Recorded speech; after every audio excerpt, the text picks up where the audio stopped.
Okay, everybody, if we can have your attention, please. Thank you very much. Please take your seats. I'll give you a minute or so just to get comfortable and relax. So thank you so much for coming this evening, everybody. My name is Paul Jensen. I'm a Professor of Economics here at the University of Melbourne, and I'm Deputy Dean of the Faculty of Business and Economics. I'd like to begin the evening by acknowledging the Wurundjeri people of the Kulin Nation, the traditional owners of the land on which tonight's lecture takes place. A warm welcome to you all. It's great to see so many of you here this evening, so many friends and colleagues who are all here.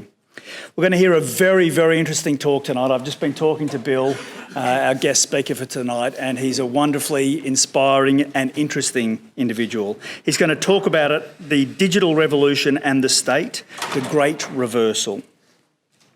So a special welcome to our Dean, Professor Paul Kaufman, who's here this evening, and to our Business and Economics Board members and Alumni Council members. It's my very great pleasure this evening to introduce our speaker, Dr. William H Janeway, Special Limited Partner of Warburg Pincus and affiliated member of the Faculty of Economics at the University of Cambridge.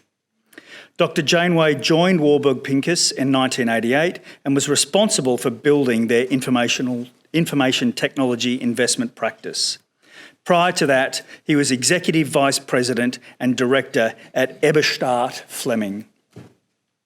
He's also a co-founder and member of the governing board of the Institute for New Economic Thinking and a member of the board of managers of the Cambridge Endowment for Research in Finance, CERF. He's the author of Doing Capitalism in the Innovation Economy, Reconfiguring the Three-Player Game Between Markets, Speculators and the State, and substantially revised and extended new edition of the book initially published by Cambridge University Press in 2012. Dr. Janeway received his doctorate in economics from the University of Cambridge, where he was a Marshall Scholar. He was also valedictorian of the class of 1965 at Princeton University. Please join me in welcoming Bill.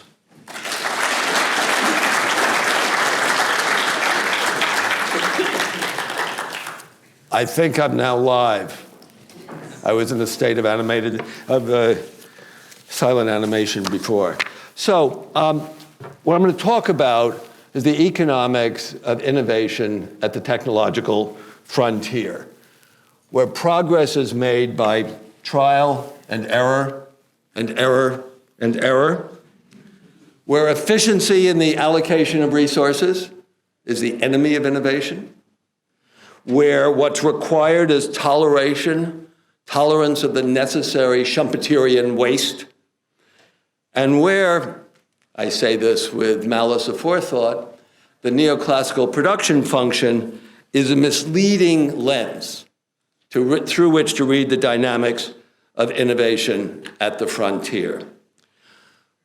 We're talking now about three sequential nonlinear processes: the upstream discovery and invention of new stuff, new science, new technology.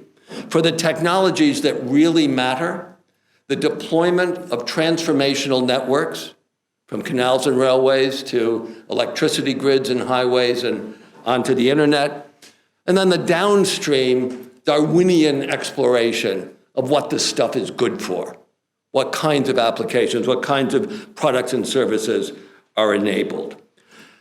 All of these processes depend on sources of funding that are not exclusively concerned with immediately visible economic value. And historically, two such sources of funding have existed: the mission-driven state pursuing national development and/or national security, and financial speculation. These have been capable to mobilize capital at the scale necessary to transform the market economy. This is what I call the three-player game between the state, markets, and financial capitalists. Three sets of continuous, reciprocal, interdependent games with, well, the analogy to the three-body problem in physics is not an accident. Like the three-body problem, There are an infinite number of possible configurations. None of these are a stable equilibrium. I offer you three versions. One where state investment in fundamental research induces financial speculation to fund the construction of transformational infrastructure whose exploitation in turn raises living standards for everyone dependent on the productivity of the market economy. That's a positive version, but it's not the only one. There's another one in which bubbles and crashes in the financial system spill over and liquidate both the employed and their employers, generating appeals to the political process for redress and relief. And then there's a third version, to use Teddy Roosevelt's phrase, where malefactors of great wealth are able to exploit the political process in order to preserve and protect their exploitation of the market economy. My own focus, both as a practitioner of venture capital during my 35-year sabbatical from Cambridge, and as an academic since my return a dozen years ago, has been on the ways in which transformational innovations have been financed under conditions of inescapable radical uncertainty about their economic consequences and their financial returns. So I'm going to begin with the historic role of the state. Here on the demand side is how the British Army's demand for guns from the Glorious Revolution of 1688 through Waterloo, where the number of guns needed went from 10,000 a year to 2 million a year, transformed the artisanal economy of Britain without fundamentally new technology, but the industrial organization was completely restructured into narrowly focused, much more efficient ways through which Birmingham became the workshop of the first industrial revolution. On the supply side, it was another army, the American Army, in the armories at Harper's Valley and Springfield, Massachusetts, where the notion of manufacture through interchangeable parts, machine tools good enough to produce parts that could be mixed and matched as needed, enabled radical increase in the productivity of manufacturing guns, then sewing machines, typewriters, bicycles, automobiles, the mass production of the second industrial revolution. And in the case of our own current digital revolution, of course, the American Defense Department was on both sides, both funding the upstream research and serving as the first supportive, coordinating, and collaborative customer for the products from silicon to software and onto the internet that were not yet reliable and cheap enough for commercial exploitation. Given this history, I want to linger for a moment on the language of war. Indeed, when effectively deployed, it serves to liberate the state from the shackles of upfront, preemptive cost-benefit analysis, whether it's shooting war, World War II in Korea, whether it's the Cold War, or whether, perhaps the last really effective deployment of this language, President Nixon's war on cancer declared in 1972, which led directly to funding what became the biotechnology revolution. But not all wars are successful. Not all wars are productive. And I think we can make a case that over the last 20, 30 years, the language of war has been debased. Vietnam, the Second Iraq War, the war on drugs has contributed to limiting and restricting the capacity, certainly of Western governments, to play that dynamic role at the frontier of technological innovation. But the social return to R&D is so much greater than what is captured privately. The spillovers are so much larger that if the state is not available to play a legitimate role, then the innovation economy is all too likely to stall. And I was very interested to see work out of the U.S. Study Center at the University of Sydney that called this out quite directly in a report published just last December. But now let me turn from the role of the state to the role of speculation, to bubbles. Now, the first law of bubbles is that they are banal.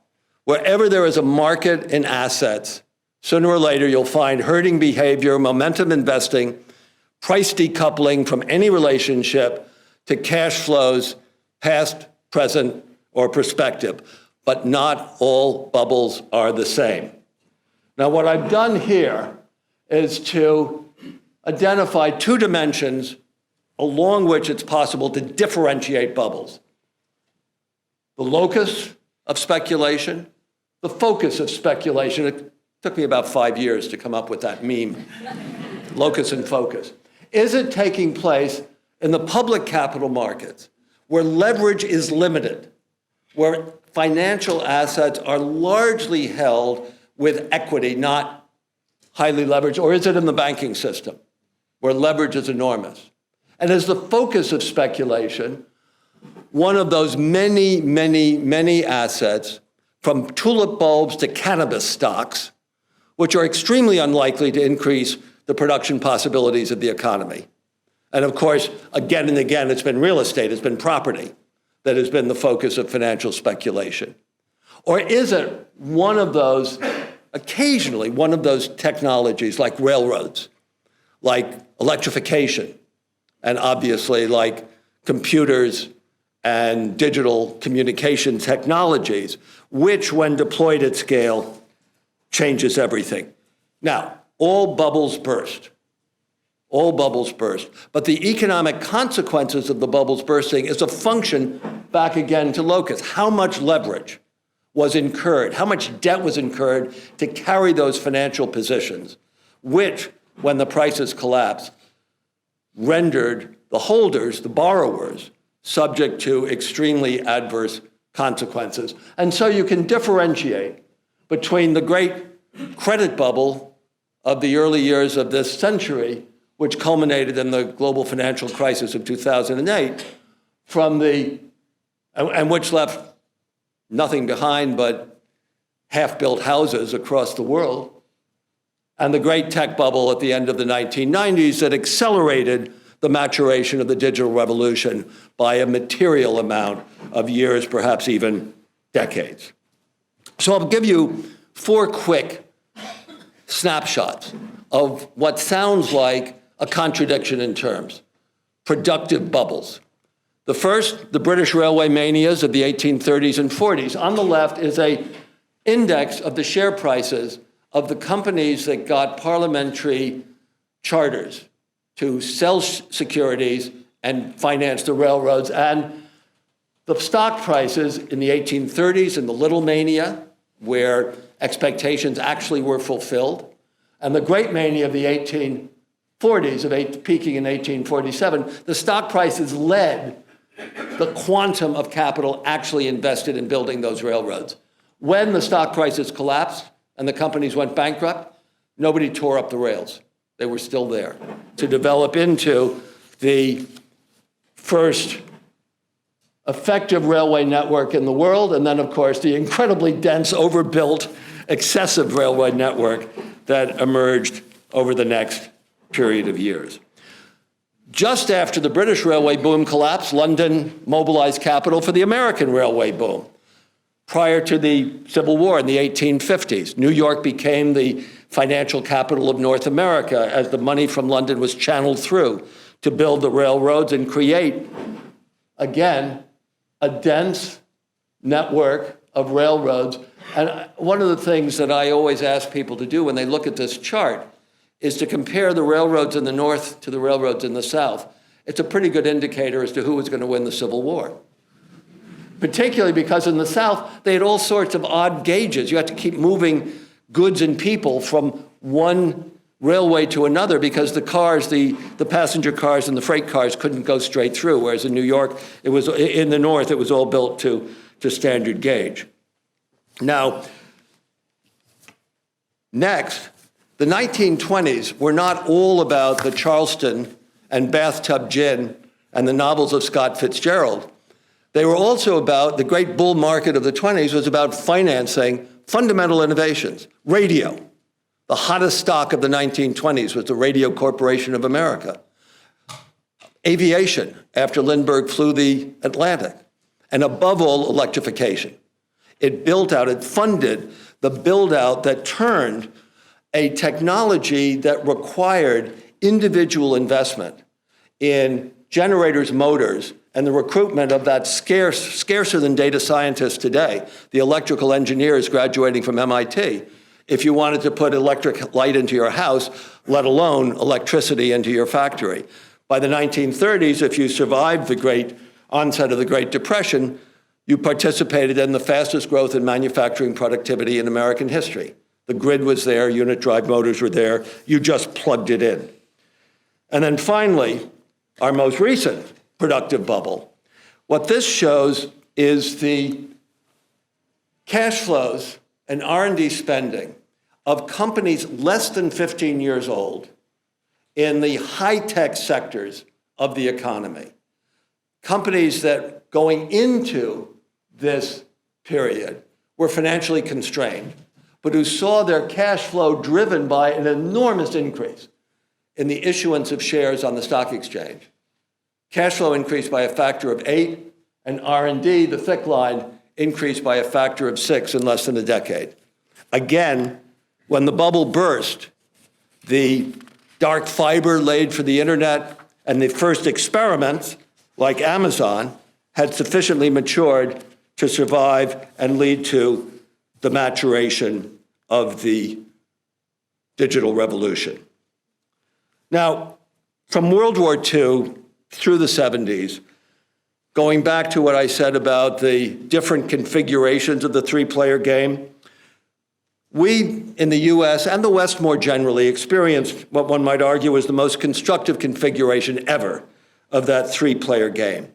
Venture capitalists and entrepreneurs danced on a platform that had been constructed by the United States Department of Defense and then by the National Institutes of Health. And the state and speculators were unwitting collaborators in developing all the components from silicon to software and onto the internet of the digital revolution, in deploying the transformational infrastructure and exploring the new economic space thereby created. As a result, through the years of the global financial crisis and the Great Recession, information technology matured to the extent that now our challenge, and it's an intellectual as well as a political one, is to deal with the consequences of the digital revolution. This is the theme of why I went back to the well of my book. I like to say that it's revised and extended for the age of Trump and Brexit. Digital revolutions no longer need any sort of state support or subsidy. On the contrary, it's challenging the authority of the state at multiple levels and transforming the market economy of the world along at least 3 dimensions: globalization, automation, financialisation. So this chart shows the first great globalization measured in terms of gross trade as a percentage of global national income. Back in 1900, that's obviously a pretty rough estimate. It reached about 30%. It was technologically enabled: steamships, telegraph, telephony. It encompassed the free movement of capital, the free movement of people, including to Australia. The second globalization surpassed it substantially, enabled by information technology, encompassing the free movement of capital, of goods, of services, and of work, not so much of people, but work by way of outsourcing and distributed, digitally enabled international supply chains. And in this case, gross trade reached 60% of global national income, and thereby created what Danny Roderick, the political economist at Harvard's Kennedy School, calls the political trilemma. Very simply put, you can have deep economic and financial integration, you can have responsive representative democracy, and you can have an autonomous nation state. 2 out of 3. Which do you want to give up? The strains along these 3 dimensions now dominate political life across the Western world. Here's one of many examples of the political consequences. This is work from MIT, David Autor, showing how you can look at the polarization of American politics and see an impact of China joining the World Trade Organization and opening up imports into the United States at scale. Globalization, of course, has been complemented by the current wave of automation, not the first. Every technological revolution, from the factory system of the first industrial revolution to the assembly line of the second industrial revolution, has produced a transformation in the content of work. And in this case, not only the content of work, but the automation of work, the management of work, the algorithmic management of work. And again, we can see political spillovers. This is one that fairly simplistic. This looks at the, by geographical area, on the left hand, the percentage of the presidential vote for the Republican candidate relative to the number of robots counted in those geographical areas. Those are not congressional districts. Then finally, financialisation. This is a very simple chart. This looks at the gross value of U.S. financial assets in dollars relative to the annual GDP of the year preceding. So from early 1950s to 1980, this ratio grows from 1.3 times to 1.8 times. It's a compound annual rate of growth that you can barely see. From 1980 to 2007, it grows from 1.8 to 4.8 times. Now, this is a function, of course, of the application of information technology to finance. This is particularly the development of layers of derivatives on top of underlying direct assets, direct credit assets in particular, tied to real economic assets, of course, overwhelmingly property assets. This financialisation, in other words, was principally directed towards the trading of, and the construction and trading of securities on existing assets, not financing new real investment. In effect, this was the manner in which, as Warren Buffett put it, we, by collaboration between information technology and finance, constructed the financial weapons of mass destruction that exploded in 2008. Now, it also enabled an extraordinary globalization of finance. I find this has become a canonical chart from the Bank for International Settlements.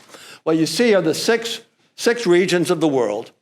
The links between those regions represent the short-term claims of banks in one region on the next, on the other regions. The thickness of the links is the volume, the quantity. And of course, it's particularly between the US and the UK that you can see the change taking place, although, of course, Asia Pacific played a significant role. But just the numbers here are kind of staggering. In 2002, US bank short-term bank claims on European banks were $500 billion. 5 years later, they were $1.6 trillion. They more than tripled. European claims on American banks were $1 trillion in 2002. In 2007, they were $2.6 trillion. This is the mechanism, in just 5 years, this is the mechanism through which an embarrassment in the subprime mortgage market in New York became a global financial crisis. And I like to have reading lists. Adam Tooze's book is arguably the best analytical history of the sources, causes, consequences, and policy responses to the global financial crisis that we're likely to get. Adam Tooze is at Columbia. Jesse Eisinger's book, with perhaps the best title of any serious book published in 2018, highlights arguably the greatest policy failure in response to the global financial crisis, and that is the fact that outside of Iceland and Ireland, no financial executives who participated actively in and presided over the global financial crisis were even indicted. And its political spillovers continue. Very interesting historical work going back 100 years to the end, from the end of World War I through with a break for World War II. First, before 1938, and then from 1950 on, and this is the whole period, the increase in the vote for right-wing parties, far-right parties, following a financial crisis, a banking or foreign exchange crisis by country. Fairly interesting correlation. So, 10 years after the financial crisis, executive leadership across the market economies, I think to put it politely, has been constrained. All the leading and not so leading central banks have been the only game in town, as Mohamed El-Arian put it, driven to support economic growth through negative real risk-free interest rates and unconventional direct purchases of debt. I took note on my way into Australia that your cash rate, I believe, from the Reserve Bank of Australia is 0.75%. In the last 12 months, inflation was 1.8%. So Australia is in the club of negative real risk-free rates. So how did we get here? How did the central banks wind up being uniquely given the job of supporting living standards and economic growth? Well, ideas matter. Ideas matter. 1943, Friedrich Hayek, understandably responding to the appalling tyrannies on the left of Stalin and on the right of Hitler, wrote The Road to Serfdom, arguing that any step towards constructing a social safety net would inevitably lead to the same sort of tyranny. And in the United States, of course, he found Milton Friedman, this was his television series, enormous impact both on public and political participants. And that was kind of the opening for Ronald Reagan's famous first inaugural, "Government is not the solution to our problem, government is the problem." And these ideas not only were aligned with powerful vested interests from the market economy, but they were formalized by a generation of theorists into two formulations which many of us have learned very closely: the efficient market hypothesis and the rational expectations hypothesis. I like to put it for my own students that over the course of this generation, the efficient allocation of resources ate economics. Distribution disappeared as a subject for research or for policy because, after all, if the factors of production get their marginal products, what could be more fair than that?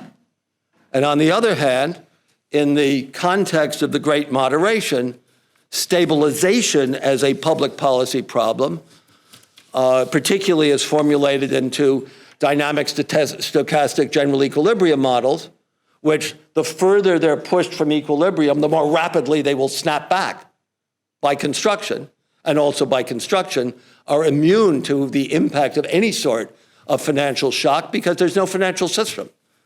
The representative agent who is optimizing her utility is her own creditor and debtor. There's no financial system in the core model at all. Now, the political message, of course, was very simple. Left alone, markets will deliver efficient, fair, and stable outcomes.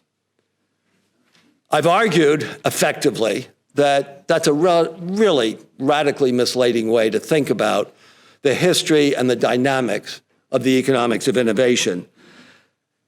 I think it's fair to say that given 2008 and the Great Recession that followed and the political consequences we're all living with, it's proved to be harmful for the political economies of the Western world. Now, with historic irony, however, we've all been unwitting beneficiaries of the power of institutional inertia, what Hyman Minsky referred to as big government capitalism, a stabilizing force still big enough to offset the collapse of the private sector in 2008-9 and prevent the Great Recession from becoming a Great Depression. What you're looking at here for these four major economies is the share of state expenditures, both for purchases and for transfer payments, the share as a percent of national income. The two spikes are obviously the two world wars. Between the two world wars here, Britain's the outlier because Britain was determined to repay the debt. Much of this is debt service to the United States. In 1929, adjusting Britain for that transfer of income, public sector as a share of the national economy was on the order of 5 to 15% across the capitalist countries. In the United States, it was 7%, 5% at state and local government, constrained by their own constitutions to balance their budgets. So as tax revenues fell with the onset of the Depression, spending had to be reduced as well. The federal government was 2% of the national economy. By the time Franklin Roosevelt took office, it was 4%. Why? Because national income in nominal terms declined by 50%. This time around, despite what I've just shown you in terms of the battle of ideas, even in the United States, the public sector was 35% of the national economy. So it was not only the heroics of Ben Bernanke and of the European Central Bank and the Bank of England and the Bank of Japan. It was not just the central banks who provided liquidity to the world. The public sectors of the major economies all maintained effective demand in the face of the freeze of the financial system and its impact on the private sector. To put it simply, pension checks from the state continued to be issued, processed, and their proceeds spent. Now, I've argued that the delegitimized states in the West have failed to respond adequately to the consequences of the digital revolution. And now this is experienced even as a new technological revolution is urgently required. If the Cold War hadn't happened, if Stalin had died in his bed in 1945, if there'd never been a Korean War, DOD might not even have been created in the US. It was only created in 1947. But a digital evolution would have taken place, probably taken another generation, would have been much less disruptive, much less wealth created in a bubble, much fewer jobs destroyed in the short run and created in the short run as well. IBM and AT&T and the other major technology companies at the end of World War II were all working on solid-state physics, on improving their electromechanical adding machines and calculators and telephone switches. But of course, the problem this time around is that climate change won't wait. And this time, of course, the United States has abdicated. I'm a visitor here. I assert no point of view. I think it's a question to ask. Is Australia doing its bit? But it's not alone. Every country is, let's say, has a way to go in responding to climate change. The bigger question is, will China lead? They've asserted leadership, certainly asserted the leadership of China has asserted a leadership role in the response to climate change. It's impossible to ask, do they really mean it? But there's still a yet still bigger question. It goes back to where I began. To assess China's advance towards technological leadership means revisiting that three-player game that I began by defining. Since World War II, and especially since 1989 and the fall of the wall and the fall of the Soviet Union, We've come to take the phenomenon of democratic capitalism for granted. But it's capitalism that has persisted over centuries in various forms: feudal, mercantile, industrial, financial, gangster. Democratic capitalism is a relatively new phenomenon. It began to emerge in the 20th century, first in the US. Australia was relatively early indeed, as a kind of counterweight to the accumulation of economic power and financial wealth that the industrialization of capitalism generated. The coexistence of market capitalism and representative democracy, in other words, has been recent, fragile, fraught, problematic. It broke down across most of Europe and Japan in the 1930s, always subject to reciprocal rent-seeking between public and private sectors. There's no room for a kind of sentimental myth-making of the ideal state, supporting and serving the ideal market. It's now again under growing stress, and China's proposed an alternative, what I tend to refer to as the not-so-benevolent surveillance state, technically capable of identifying protests and responding before they spill over to become radically disruptive, at least outside of Hong Kong. And with the ability, therefore, either to intervene to correct the source of protest or to crush the protesters. And China clearly faces its own well-recognized existential challenge. This is from Xi Jinping's speech at the 19th Party Congress. Extraordinary. The contradiction between unbalanced and inadequate development and the people's ever-growing needs for a better life, their demands for democracy, rule of law, fairness and justice, security and a better environment, they're all increasing. And on the other hand, it's the responsibility and duty for everyone to defend China, defend the party, exemplify it, and above all, oppose all attempts to split China or undermine its ethnic unity and social harmony and stability. Now, the three-player game with Chinese characteristics is just as indeterminate as is the American version or the Australian version or any version. As I said, it's like the three-body problem in physics. So I'm not going to offer any opinion about where this all goes, just trying to define a framework for considering the dynamics between technological innovation, the market economy, and the political process, all of which are interacting in dynamic ways today. So let me conclude by recognizing that from an American perspective, perhaps from an Australian one as well, but it's not my perspective, it's a pretty dark picture. Well, the fellow who hired me at Warburg Pincus more than 30 years ago used to say, you can't survive as a venture capitalist if you're a pessimist. The first time you lose a startup, you'll slit your throat, you'll be out of the game. So I recognize that I am a temperamental optimist. And a basis for optimism for me is that ideas still matter. And for the disciplines of economics and finance, I deeply believe that the global financial crisis and the Great Recession are gifts that keep on giving. Oh, I should have put this up for China, sorry. Quis custodes ipsos custodiet, any classicists in the room? Who shall guard the guardians?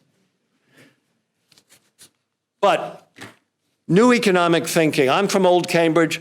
These two books are from New Cambridge. Andy Lowe is one of the great financial economists in the world.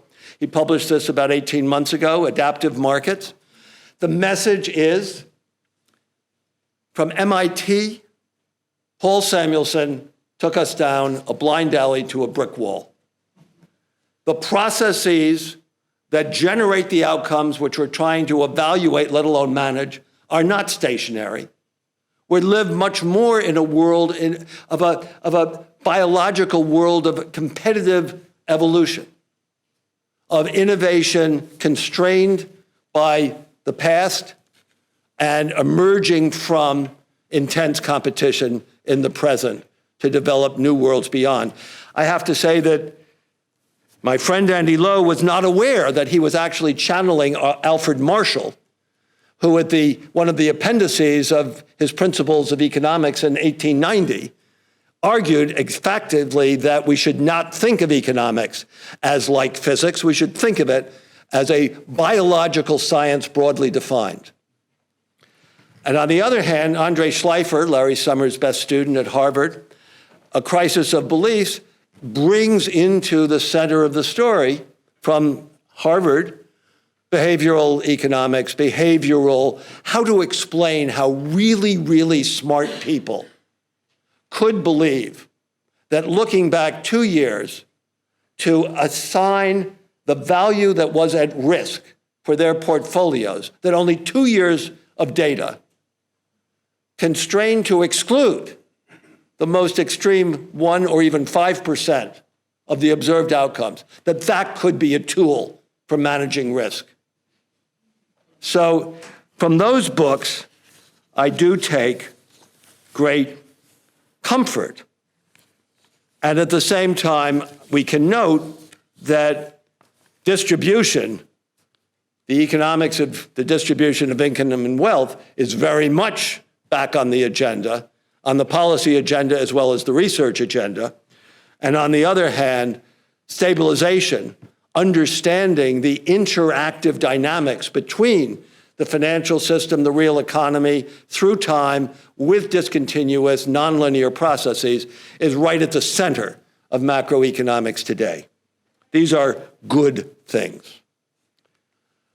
Keynes, I will conclude by noting, argued in the last sentences of the general theory that the power of vested interests is vastly exaggerated compared with the gradual encroachment of ideas.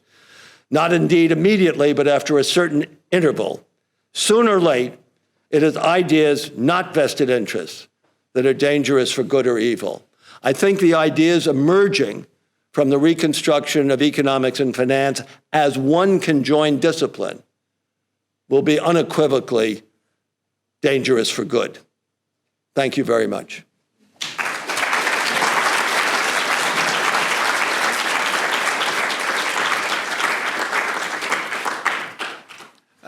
Thank you, Bill. I'm Colin McLeod. I'm also a member of the Faculty of Business and Economics. I do lots of things, so I won't take a long introduction to explain all the things I do, because I'm sure people will have some questions that they want to ask Bill, because it was a very thought-provoking presentation.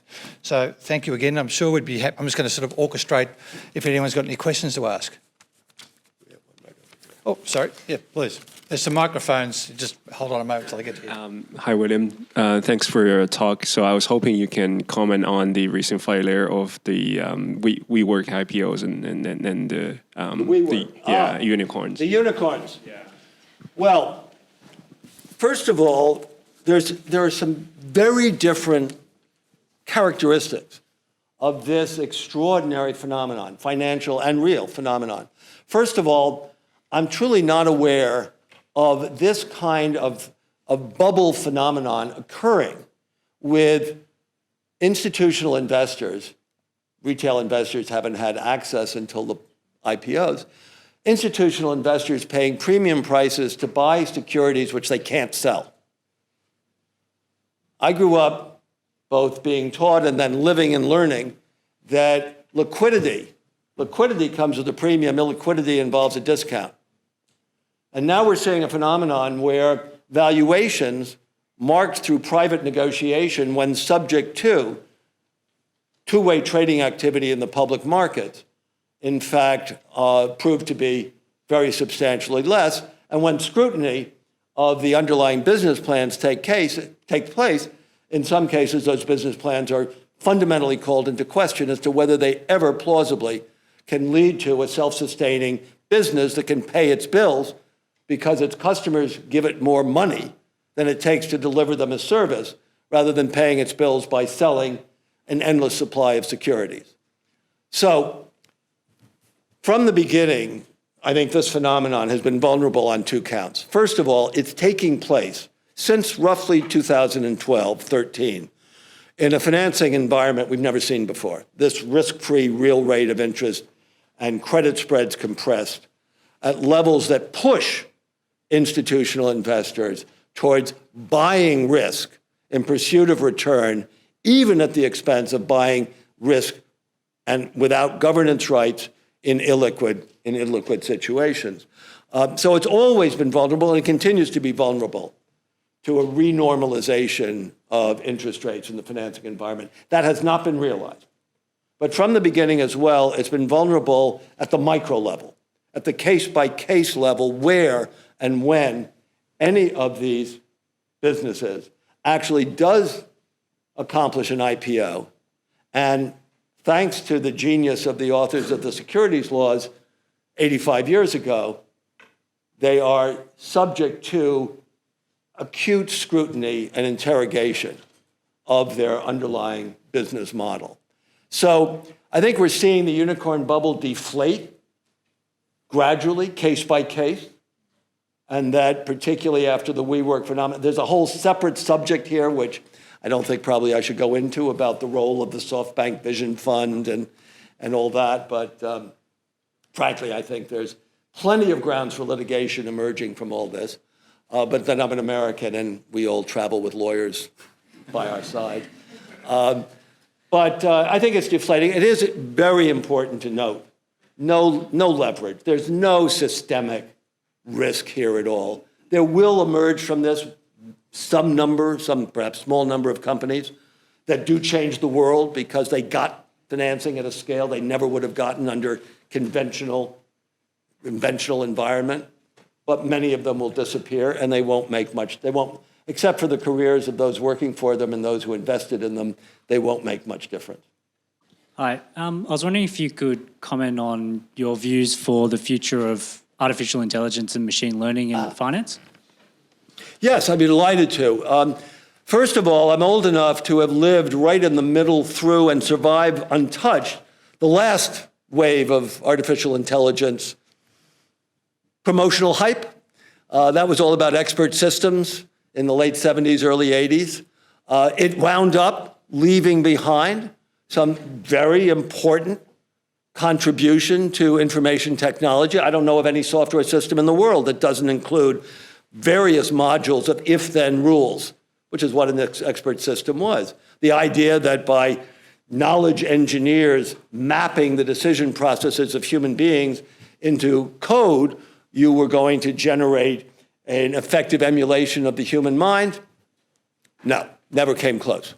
The machine learning techniques today clearly have real applications and are having a real impact in some domains. There's great work here. I spent a good deal of this afternoon talking with some of your leading people knowledgeable of this field, particularly Peter Bossart.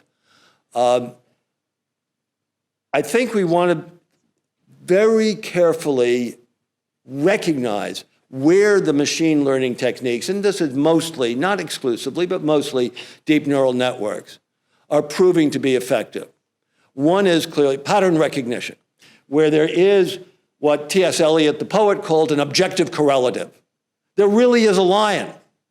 And if you feed the system enough examples of the lion under different lighting conditions and different angles, it'll get pretty good at recognizing lions.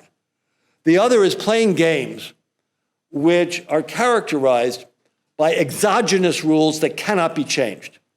That those rules may generate combinatorial explosions that it's impossible for humans to trace and track. And the machines are very good at this. This is particularly the deep trace, the systems that were playing AlphaGo and the AlphaGo systems and such like that. But that's a long way from the kinds of games that most matter to us. And in fact, the kind of game I'm talking about is exemplified exactly by what's going on right here. We're playing a game. What do my words mean in the context that you bring to hear them? And when you ask a question, I'm trying to understand not just what the words you say sound like, but the underlying intent of your question.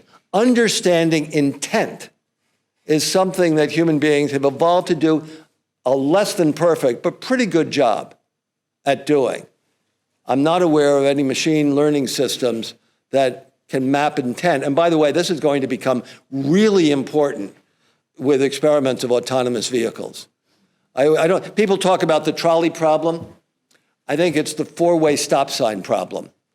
If any one of those at those four-way stop signs is not an autonomous vehicle, you can program the vehicle that says it's always the one on the right with the vertex being polar north that goes first and then in sequence. But that's, by and large, not how people drive. So I think this work is extremely interesting. I think that, and I guess there's another side of it where we have to be careful. And that is, I'm not a statistician. I don't even play one on television, but I have a lot of friends who are. When you get more data, you have one of the first effects is what happens to the signal to noise ratio. What happens to, as you go to larger and larger data sets with more and more dimensionality, how many correlations can you derive? And how much harder is it to try to extract causal relationships from amidst that sea of correlation? That's, I think, a really big, challenging issue, which economists, I think, actually have quite a lot to say about. Developing techniques for interrogating correlations for causal significance is something that I think economists have gotten pretty good at. So I hope that the machine learning guys and the economists spend a certain amount of time talking with each other. Just wondering, what am I missing? We've got negative interest rates, passive investing taking over the way that we all see our markets move, and computers-driven trading. Yep. How do you see the next couple of years pan out in that context? Very hard to predict, especially the future. In fact, I think we've had some problems predicting the past as trying to understand what really happened in 2008. I'll tell you one place I would look, and this goes right back to unicorns, to the financing environment. There's a debate going on in Berlin right now, which is the first time this has happened in a long, long time. I mean, generations. It's hard for Anglo-American economists and economists in the Anglo-American tradition to understand kind of where the Germans have been coming from with respect to any discussion of fiscal policy. And of course, where they're coming from is the worst 30 years that certainly any developed nation has experienced over the previous 300 years. I won't argue between Russia and Ukraine and Germany. But the notion that coming out of World War II, a fundamental principle of government should be that the executive would not have unbounded access to financial resources. It really very, very core to what is referred to often as ordoliberalismus, or more generally, the German attitude. Well, today there's a really interesting political conflict in Germany. The rentiers, the savers, the old people are dying because of negative interest rates. And on the other hand, there's an element, the Green Party is really quite powerful in much of Germany, pushing for what I call a legitimizing mission. In this case, response to climate change, green infrastructure, that would make it politically, constitutionally, emotionally legitimate for the German government to borrow money and spend it, thereby letting the central bank, the European Central Bank, off the hook, allowing the European Central Bank to begin normalizing interest rates. Now, that's independent of an immediate election. The last thing I'm going to try to do is tell you what I think is going to happen in 2020 in the US or October 31st in Britain. I'll just tell you that when I cross the Atlantic, which I do much too often, many too often times a year, I do have this, two rituals. I change the SIM card on my cell phone, on my iPhone, and I go, Trump, Brexit, Trump, Brexit. What are the Anglo-American democracies up to? That, of course, is what informed much of what I've talked to you about today, about the consequences of the digital revolution, very broadly and deeply defined. I hope I've effectively evaded your question. Thank you. I'm just wondering, as a venture capitalist, what are your thoughts on the role of so-called ethical investment? First of all, I think there are two different ways to think about this. First is the multiple bottom line, measuring not just the narrowly defined financial return. One way to think about it is in what used to be the good old-fashioned Goldman Sachs way when it was still a limited partnership before it became a public company, and boy, culture changes. But the old way partners at Goldman used to talk about is, we're greedy, but we're long-term greedy. We're not short-term greedy. So there's a way of thinking about, how much are you polluting your own nest? To what extent, even though these negative externalities, environmental, social, financial, economic, are being generated and they really are externalities, the fact is what goes around comes around. What goes around comes around. And therefore, there is, and this is what the Business Roundtable in the US, you saw this announcement that maximizing shareholder value is an inadequate definition of the mission for the corporation's leadership. That's one. There's another approach which says, how much difference does it really make? So there have been some studies of what happens to your portfolio returns if you don't invest in tobacco, if you don't invest in oil and gas. And there's some work I've seen, particularly Jeremy Grantham, great money manager, published stuff that says, it doesn't really matter a hell of a lot. You don't have to pay a very heavy cost for deciding that there are sectors of the investment world which you're not going to go to. Though I will say, with respect to responsible investing, I was certainly very much aware and indirectly involved with the South African divestiture movement. But I do think that everybody I know from South Africa would agree that it was banning South Africa from international rugby and cricket that had a much bigger impact. I guess being from Cambridge, you're the heir to an extraordinary legacy of economic thought. Alfred Marshall, Keynes, and so on, down the years. And I think as well as their impact on the way we think about economics today, they've always been provocateurs. So I think you're a very good representative of that legacy, Bill. So we very much appreciate you coming to talk to us tonight. We do have a gift. Bill is a bit of a wine connoisseur, and I haven't looked at what's in here, so I hope it's good. Well, at least it's consumable. Thank you. Thank you. Penfold. 1029. I know this. Thank you all for coming, and I hope you've gone away with some ideas to think about. I must admit, as you were concluding talking about the climate change, I just reminded me of something I read from a young woman who was out on strike last week with the climate change. And she said, our politicians are telling us to go back to school. Yes, we should be in school learning about the science they don't believe in. That's a great line. Thank you.